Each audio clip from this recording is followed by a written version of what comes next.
Le président du mouvement politique dénommé Rassemblement Espoir pour le Peuple, REP, a animé un point de presse ce samedi 16 septembre 2023 pour interpeller le président de la transition, Brice Clotaire Oligui Nguema, sur le caractère non inclusif de la charte de la transition mise en place par le comité de transition pour la restauration des institutions.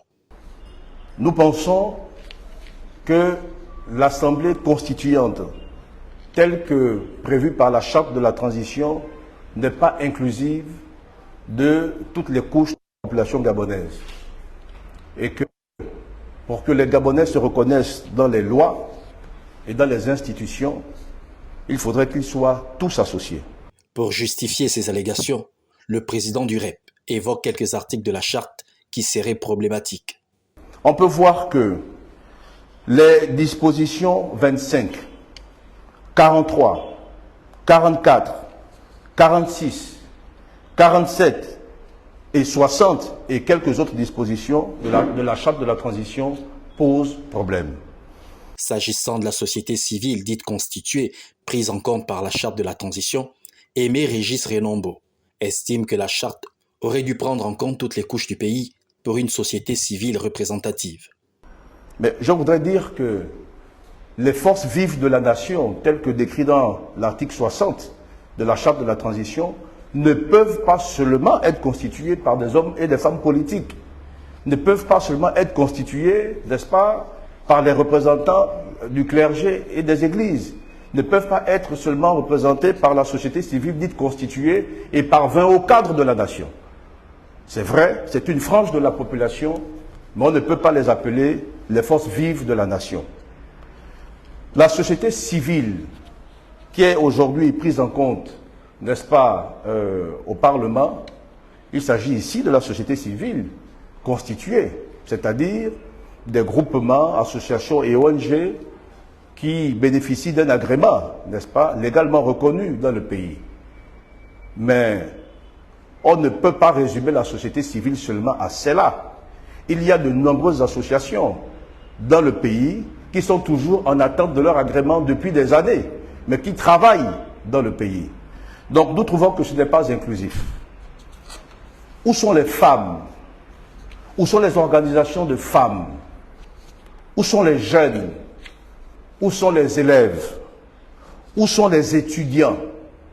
Lorsque ce pays a des problèmes, ce sont les étudiants qui descendent dans la rue, qui battent le pavé. C'est sur les étudiants, c'est sur les élèves qu'on tire d'abord. Où sont-ils pour faire entendre leur voix dans cette assemblée constituante? Chaque Gabonais doit pouvoir se reconnaître dans les lois futures, dans la constitution future.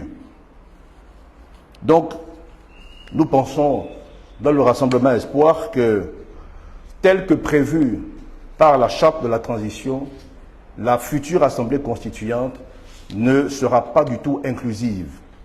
Et si elle n'est pas inclusive, mais je pense que nous allons au-devant de quelques problèmes.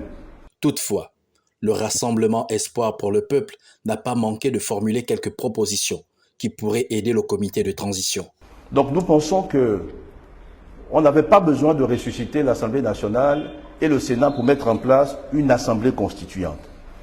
Nous pensons qu'il aurait simplement fallu organiser les assises nationales pour la restauration de nos institutions. C'est ce que nous pensons. Il faut organiser, à défaut d'une conférence nationale, il faut organiser les assises nationales pour la restauration de nos institutions. À l'intérieur de ces assises, il faut prévoir différents groupes de travail.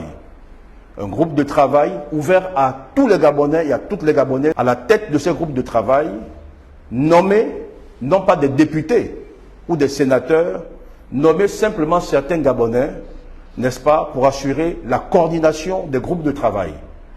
Et tout ce monde-là, personne n'aurait le titre ou la qualité de député ou de sénateur. Tout le monde serait membre de l'Assemblée constituante. C'est tout. Et quand on voit d'où le Gabon revient, après 55 ans de dictature, de souffrance du peuple, je pense que ce n'est pas trop demandé aux plus hautes autorités de la République de prendre un peu de temps pour bien faire les choses, de prendre un peu de temps pour inclure tous les Gabonais. Rappelons que c'est le 2 septembre 2023 que la charte de la transition a été mise en place pour permettre au président de la transition, Brice Clotaire Oligui Nguema, de prêter serment après avoir dissous toutes les institutions d'une part, mais aussi afin de débuter sa mission de restauration des institutions pour un Gabon nouveau d'autre part.